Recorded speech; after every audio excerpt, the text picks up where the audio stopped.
Yeah, okay, and I'd be happy to discuss my issues, why I think a contractor service better fits the problem that we're trying to solve in this task force here. And then it sounds like we want to have a discussion about annexation, and then we can get into what that means next.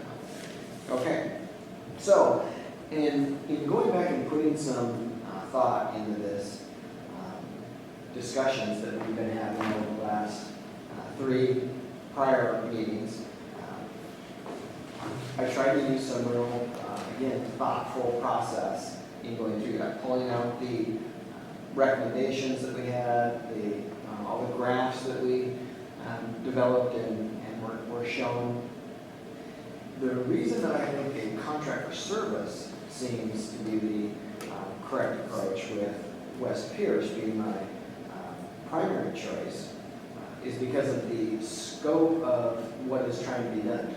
Now, we've kept drifting a number of times, and I asked us to come back, just stay on ALS task force, because that is our objective here. But we started allowing at the last meeting a little bit of drift to take place, because we needed to talk about some additional things, whether that was somebody additional in administration, whether that was somebody, we started talking about, okay, well, is it 3 or 4 or 5? It doesn't take that many to do the ALS question, right? So we were drifting a little bit.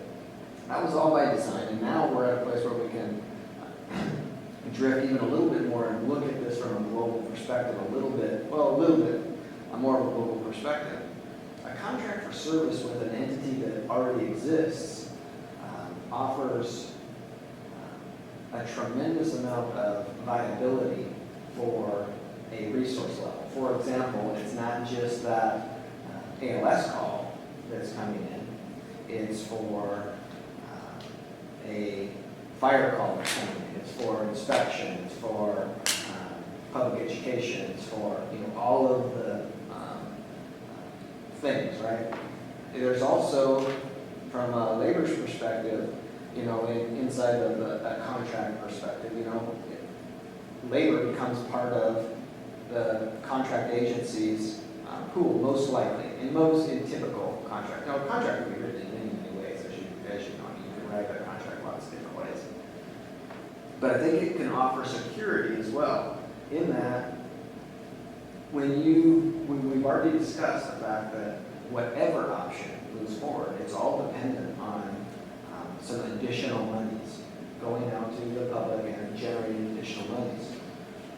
So that means there's going to be a continuous push for that process to always be reoccurring, right? Would we agree on that? I mean, that's what we're building here. If we're talking about a 4 or 5 person process or a contract that's always recurring, well, if you do, what would that look like, Ted? Is that like an M&O or something, potentially, that you go out for an M&O, so that's like a 4-year?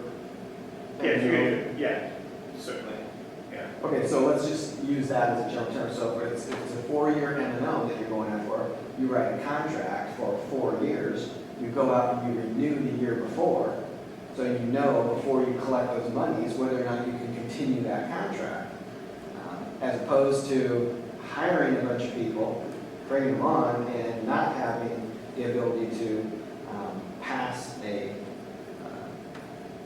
renewal of that M&O, and now you're looking at layoffs and all those devastating things that shake to the core an organization, probably a city. So for that reason is one of them. Additionally, I started doing some numbers on what we put out. It sounded really good when we talked about it at the last meeting, and it was like, what, 9 medics? Correct that? Yeah, for the 5 people. Yeah, so like 9 medics and those types of things. And then when you start looking at the total transports that are available inside of that, statistically, there's a real threat that's involved in that we didn't talk about in our threats previously, and that is a medic has to have about between 100 and 150 transports per year to be out of the danger zone of creating major medical mistakes, all of those types of things. And what we're talking about is potentially newer medics, coming into a system, working in a system with very few transports, so they're not going to be reaching a place of 150 transports per. And so that becomes a significant liability that is out there. So you would potentially be getting in a contract situation, experienced medics or more experienced medics. It also goes to the fact that we weren't able to, in any of those DuPont Fire Department models, show a way of trying to answer the question of the current members that are there that wanted to go to medic school, right? It didn't make sense to send officers, captains in the system already to go to medic school and reduce that supervision process and all that. We agreed on that at the last meeting. In this particular case, that would be an option. So you're addressing those current labor needs that are there. And additionally, it just comes with a whole bunch more. When you're talking about a wreck out on I-5 or a house fire in the middle of town or whatever that is, right, it comes with all of the resources available to a much larger organization coming in. So for those reasons, and then when we looked at the total cost over time, right, and if you look at the annexation model, it talked about things like absorbing infrastructure and things like that. But in a contract, you can actually write those things differently, right? You can go back and you can say, hey, how do we start having a conversation or consider, the city of DuPont maintaining possession of their building, right? Because that would be important in a contract process to maintain possession of the building. And so, how about, we maintain all of the infrastructure of the building, we pay the utilities, and any pipe breaks, we fix it.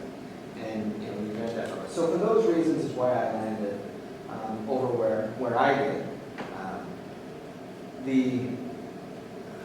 When I started doing these statistical numbers of transports per, and looking at the other agencies around Pierce County, I looked at Graham, Central Pierce, East Pierce,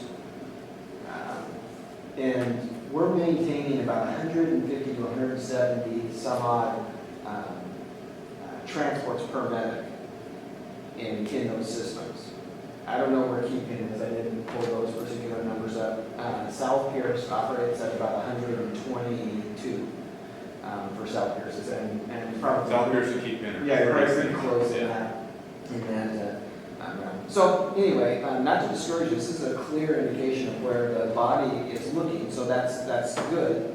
But I just wanted to make sure that I got that information out there to everybody related to that, because what you don't want to have, I don't think, is to go out and hire some folks, assuming you've got a grade whatever level of service, and that may take, just because of patient contact times, that may take 20 years for a medic in that system to get that many patient contacts.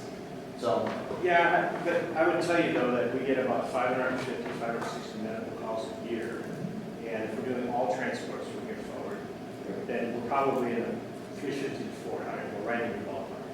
We don't transport that today because we can't. divide that by a third. Yeah, so 400 divided by 3 is 175. 300 divided by 3, even if it's that low, it's still 100. So we're right in the ballpark. Now you take time off of the shift schedule in the third. I mean, because my system. No, I hear